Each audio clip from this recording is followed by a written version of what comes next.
Hai anak-anak, mari kita belajar nama-nama benua di dunia. Jangan lupa like, komen, dan subscribe ya.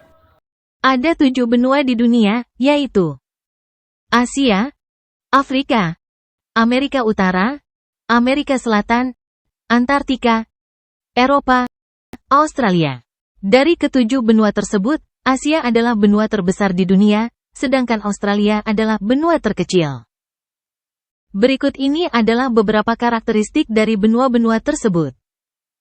1. Asia. Benua Asia memiliki julukan benua kuning dan merupakan benua terbesar di dunia. 2. Afrika. Benua Afrika memiliki julukan benua hitam dan merupakan benua tertua yang dihuni manusia.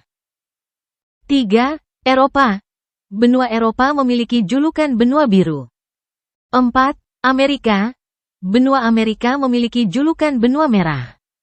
5. Antartika. Benua Antartika merupakan benua yang paling dingin, paling kering, dan paling berangin di dunia. Dan 6. Australia. Benua Australia merupakan benua terkecil dan paling datar kedua setelah Antartika. Itulah nama-nama benua di dunia. Sekian dulu videonya guys. Sampai jumpa next video. Bye bye. Thanks for watching.